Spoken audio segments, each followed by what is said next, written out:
안녕하세요. ERP 정보관리사 2020년도 5회 기출문제 같이 보도록 하겠습니다. 1번 문제부터 보도록 할게요. 다음 중 ERP의 기능적 특징으로 볼 수 없는 것은인데요. 정답은 2번인데, 자, ERP는 우리나라 한 곳에서만 쓰이는 건 아니고요. 다른 나라에서도 충분히 쓰일 수가 있습니다. 그래서 단일국적, 단일통화, 단일어는 아니고요. 다국적, 다통화, 다언어 지원이 된다라고 보시면 되겠습니다. 2번 다음 중 ERP의 선택 기준으로 가장 적절하지 않은 것 부분인데요. 요거는 3번 커스터마이징을 최대화가 아니라 최소화입니다. 네, 커스터마이징은 주문 제작이라고 생각하시면 되는데요. 요렇게 주문 제작 형식으로 해서 별도로 기본적인 컴퓨터 프로그램 이외의 걸로 커스터마이징된, 즉 주문 제작된 무언가가 들어가게 되면은 나중에 유지 보수나 수정하기가 상당히 힘들어져요. 그래서 커스터마이징은 최대화가 아니라 최소화하는 것이 더 좋습니다. 정답 3번. 네, 3번 문제. 다음 보기에 괄호 안에 들어갈 용어로 맞는 것은 부분인데요. 도입의 성공 여부는 괄호를 통한 업무 개선이 중요합니다. 네, 극적 개선, 업무 프로세스, 급진적 재설계, BPR이구나 해서 바로 여러분들이 문제 풀어주시면 되겠고요. MRP 같은 경우는 자재 소요 계획에 대한 부분이니까 그렇다라고 보시면 되고, CRP 같은 경우는 능력 소요 계획이죠. 그래서 MRP 전개에 의해서 생성된 계획이 얼마만큼의 제조 자원을 요구하는지에 대해서 계산하는 모듈, 이게 CRP입니다. 그리고 MIS 같은 경우는 경영정보 시스템이라고 해서 ERP 이전에 조금 초기의 그런 시스템, 정보 시스템이다라고 보시면 되겠어요. 정답은 2번. 4번 다음 중 ERP 아웃소싱의 장점으로 가장 적절하지 않은 건데요.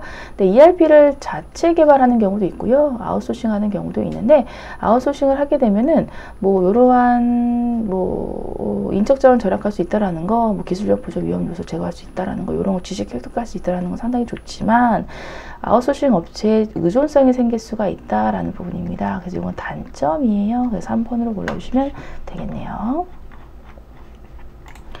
네, 5번 문제. 자, 노동 생산성 척도에 이뤄 오른 것은 부분인데요. 자, 요거입니다. 노동 시간당 투입량. 자, 노동 생산성 부분이기 때문에 아웃풋 쪽으로 여러분들이 포커스를 맞추셔야 됩니다. 그래서 투입량 다 틀렸어요. 산출되는 거. 요게 생산성이겠죠. 그 산출량, 투입물 아니라 산출물, 요거입니다. 그래서 맞는 거 3번 하나밖에 없습니다. 6번. 다음 중 채찍 효과에 대한 대처 방안으로 옳은 것은인데요. 자, 채찍 효과 같은 경우는 이제 수요 왜곡 현상, 그리고 이제 주문량이나 이런 것들이 확대되는 현상, 이러한 왜곡이 되는 것들에 대한 현상이 채찍 효과라고 생각하시면 되는데, 그러한 채찍 효과를 줄이기 위해서는요, 불확실성을 제거하는 그러한 부분들이 필요하고요. 그리고 변동폭을 감소시켜야 됩니다. 리드 타임도 감소시켜야 되는 부분이고요. 부분적 파트너십이 아니라 전략적 파트너십을 구축을 해서 채찍 효과를 줄여야 됩니다. 1번만 옳은 설명으로 해주시면 되겠습니다. 7번 판매 자료 간의 상관관계를 이용해서 상관 요인과 이동 평균 요인으로 구분을 하고요. 이를 통해 미래 수요를 예측하는 방법에 대한 건데요. 요거는 정답 아리마 모형에 대한 부분입니다. 그래서 아리마 모형 같은 경우는 두 가지, 상관 모형과 이동 평균 모형 두 가지를 다 고려했다라는 거에서 아리마 모형이에요. 두 개, 이게 포인트 되는 문구로 잡아주시면 되겠고요.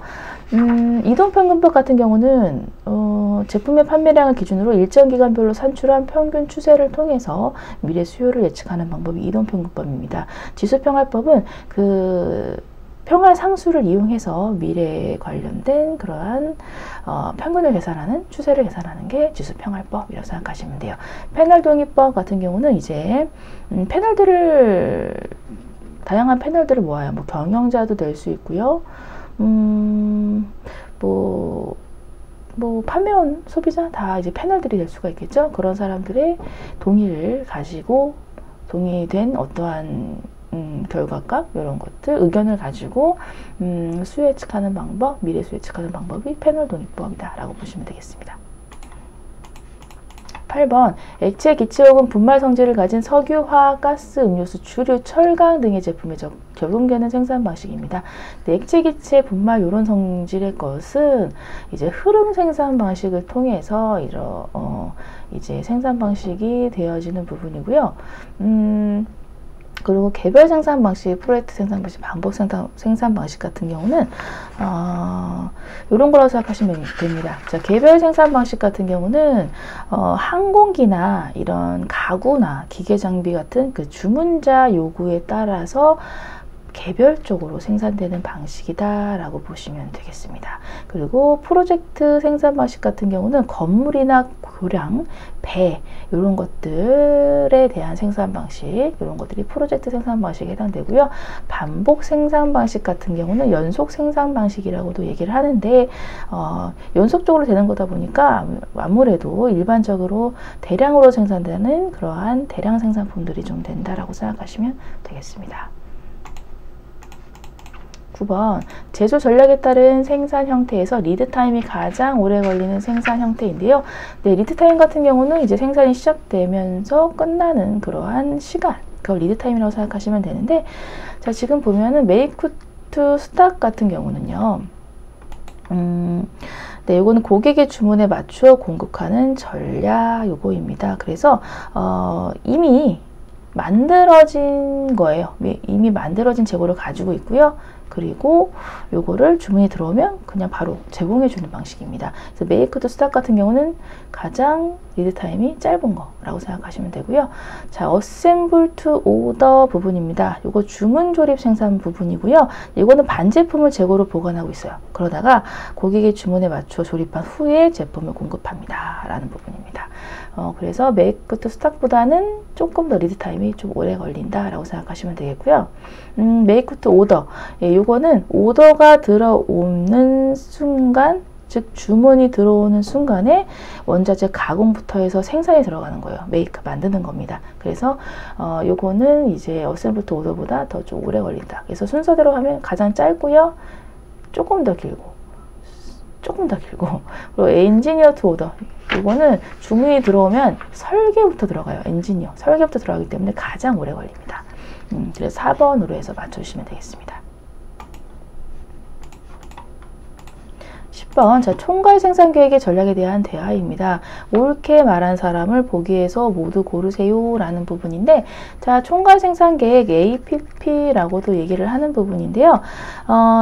총괄 생산 계획에서는 자, 4가지 정도의 전략이나 조정을 통해서 계획을 짜는데, 첫 번째는 생산율을 조정합니다. 네, 그리고 고용 수준을 조정하는 부분인데요.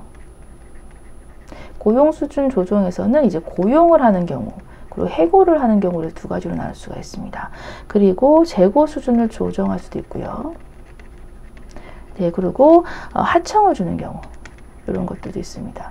4가지 전략이 있는데 이 중에서 고용 수준의 수요가 늘면은 해고 비용 퇴직 수당이 많이 들어가지요 라고 했는데, 수요가 늘면은 고용을 해야 되는 부분이고요. 해고가 아니라 고용하기 위한 모집 관련된 비용, 뭐 교육을 시키는 비용, 이런 것들이 들어가요. 그래서 해고 비용 퇴직 수당이 들어간다라는 건 틀렸습니다. 네, 생산율이 올라가면 조업 시간 늘려야 되는 거 생산율 조정 쪽으로 맞고요.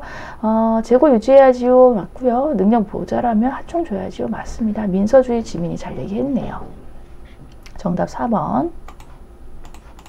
11번. 공정관리 기능에 대한 설명으로 옳은 것만을 보기에서 있는 대로 고르세요 라고 했는데, 공정관리 쪽으로 해서 보도록 하면, 자, 계획 기능에 따라 실제 과정의 지도 조정 및 결과 계획을 비교를 하고 측정 통제하게 된다라는 부분인데요.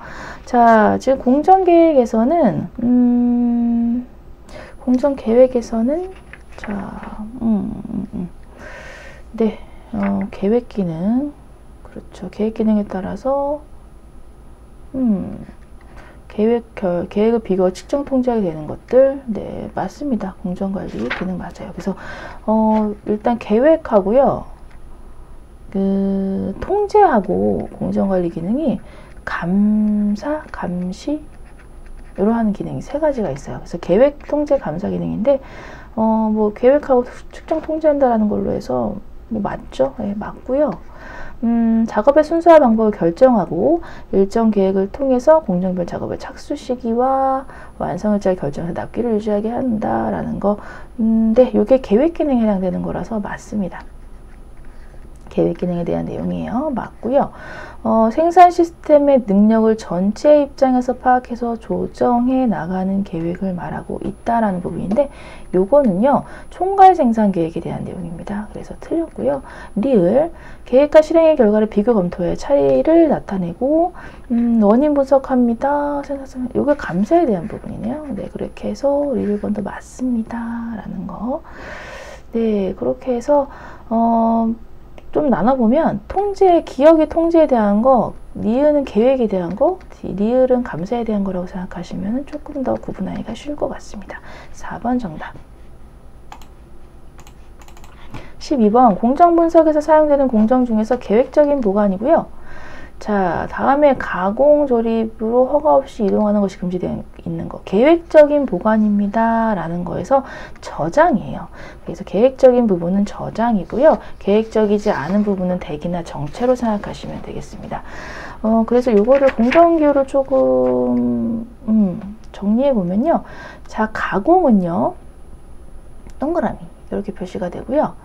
그리고 대기는 정체인데 대기 또는 정체라고 얘기를 하는데 요거는 딜레이 된다라고 해서 T 이렇게 되는 부분. 저장은 바구니 형태로 저장 요런 거였죠. 그리고 이동 있었습니다. 이동은 화살표였어요. 그리고 검사에 대한 것도 두 가지로 나눠졌죠. 수량 검사, 그 수질이 아니라 품질 검사. 수량은 이제 양이니까 이렇게 박스 생각하시면 되겠고 품질은 질이니까 다이아몬드 이렇게 생각하셔라 라고 해서 수업 시간에 말했던 부분들이 있습니다. 네, 이렇게 해서 공정 기호에 대해서 공정 분석 기호에 대해서 여러분들 알아두시면 좋겠고요. 13번. 자, 출근율, 간접 작업률, 그래서 가동률을 구하라고 되어 있네요. 자, 가동률 구할 때는요, 그 출근율에다가 곱하기 1 마이너스 간접 작업률 이렇게 하면 나옵니다. 0.7이고요. 곱하기 100 하면 72% 이렇게 나오죠. 정답은 2번입니다. 14번 공수계획의 기본적 방침에 대한 설명을 옳은 거 부분인데요. 자, 기본 방침입니다. 기본 방침, 부하와 능력의 균형화. 그래서 부하가 과도하게 집중되지 않도록 조정합니다. 네, 요거 맞고요. 예, 부하 능력의 균형화, 요거 맞습니다. 사람이나 기계가 유효 상태가 되지 않도록 알맞은 작업량을 할당합니다. 라는 부분, 가동률의 향상의 부분, 네, 맞고요. 부하에는 적당한 여유를 두지만 능력에는 여유를 최대한 두지 않도록 한다. 부하랑 능력에 적당한 여유를 줘야 돼요. 둘 다. 해서 이거 틀렸고요. 일정 계획에 대비해서 시간에 따라 부하가 극단적으로 되지 않도록 조정합니다. 일정별의 부하 변동 방지 부분이기 때문에 맞아요. 그래서 4번으로 골라주시면 되겠습니다. 15번 간트 차트의 정보가 갖는 유용성이 아닌 부분인데요. 네, 간트 차트는 이렇게 수평적으로 해서 이런 거였죠. 1월, 2월, 3월 이렇게 하면은 1월까지는 어떠한 작업을 하고 이런 식으로 이제 시간이나 이런 것들에 대해서 표시하는 부분들이 이제 간트 차트였는데 그러다 보니까 시작 시간이라든가 완료 시간, 공정 시간을 전체적으로 알 수 있는 건 좋지만 효율성은 알 수는 없습니다. 그래서 이렇게 구체적인 정보를 알 수가 없어요. 그래서 1번이 유용하지 않다라고 보시면 되겠습니다. 16번 작업장에 능력 이상의 부하가 적용이 되어서 전체 공정의 흐름을 막고 있는 거 요거 에러 공정이라고 얘기하는데 에러 공정은 병목 현상이라고도 얘기가 됩니다. 그래서 이렇게 생각하시면 되겠고요. 다른 것들은 크게 보지 않아도 괜찮으실 것 같아요. 여기서는 17번 다음 중 재고 유지 비용으로 적절하지 않은 거. 자, 재고 관련된 비용으로 해서 이제 여러 가지 비용들이 나오게 되는데요. 재고를 유지하는 비용, 네, 뿐만이 아니라 재고 비용에서 구매 발주 비용이 있었고요. 생산 또는 뭐 준비 비용 이런 것들이 있었고요. 그리고 재고 유지비. 네, 이런 것들이 이제 재고 비용으로 있었는데 이 중에서도 재고 유지비에 대한 부분이었습니다. 재고 유지비는 자본 비용이 있었고요. 보관해야 되는 보관 비용, 그리고 재고가 감손했을 때, 그 도난이나 변질, 파손됐을 때 관련된 재고 감손비가 재고 유지 비용에 해당이 됩니다. 그렇게 생각하시면 되겠고요. 재고 부족 비용, 이것이 해당되지가 않네요. 네, 이렇게 해서 해주시면 되겠습니다. 다음 중 경제적 주문량을 결정할 때 필요한 가정이 아닌 것 부분인데요.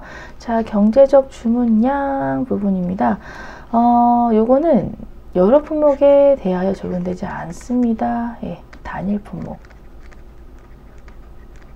네, 경제적 주문량 이런 것들에 대한 공식을 도출을 할 때요. 최대한 좀 가정을 되게 단순화해서 그런 값을 도출하는 형식으로 되거든요. 그렇기 때문에 여러 품목으로 하면은 그 값이 여러 가지 도출되고 너무 힘드니까 단일 품목으로 지정을 해서 하고 있다라고 해서 보면 되겠습니다. 다른 것들 읽어봐 주시고 넘어가 주시면 되겠고요. 19번 자재 소요 계획의 효과가 아닌 부분이고요. 자재 소요 계획 부분으로 해서 자, 자재 소요 계획 적정 부품의 공급으로 품질을 개선하는 쪽은까지는 요거는 영향을 미치지 못해요. 품질까지는 어떻게 할 수가 없는 부분이죠. 그래서 요거는 뭐 자재관리뿐만 아니라 일정 계획이라든가 통제를 같이 할 수 있는 이제 관리 기법 부분이기 때문에 뭐 이런 자재 재고 비용을 절감시킨다던가 자재 부족 최소화로 가동 효율을 높아지게 한다든가 납기 준수를 통해서 서비스 개선되는 이런 효과들은 있지만 품질 개선까지는 영향을 주기는 조금 무리가 있습니다. 정답은 1번이에요. 20번 RCCP에 대한 내용으로 올바르게 설명한 사항은 보기서 있는 대로 골라라 라는 부분인데요. 네, 계량 능력 소요 계획에 대한 부분이고 계량 능력 소요 계획 같은 경우는 자재 소요 계획 활동 중에서 기준 생산 계획 이 주어진 그래서 MPS랑 연결이 되어 있습니다. MPS. 그래서 기준 생산 계획이 주어진 제조 자원의 용량을 넘어서는지 여부를 계산하는 모듈이에요. 그래서 기준 생산 계획 MPS랑 제조 자원 간의 크기를 비교하는 그러한 것으로 해서 자원 요구량을 산출하는 것. 그래서 자원 요구량을 산출합니다 라는 부분입니다. 그래서 지금 여기에서 올바르게 설명한 거는 이 기준 생산 계획에 대한 걸로 해서 계략적인 자원 요구량을 산출한다라는 기억 니은번이 잘 설명이 되어 있고요. MRP에서 산출된 발주 계획 정보 아니고요. 마케팅 이런 것까지 포괄하지는 않습니다. 그래서 기억 니은만 맞는 걸로 맞춰주시면 되겠습니다. 네, 이렇게 해서 문제 풀어봤고요. 잘 안 풀리시는 문제는 반드시 다시 한번 풀어보시면서 마무리해 주시길 바랄게요. 수고 많으셨습니다. 감사합니다.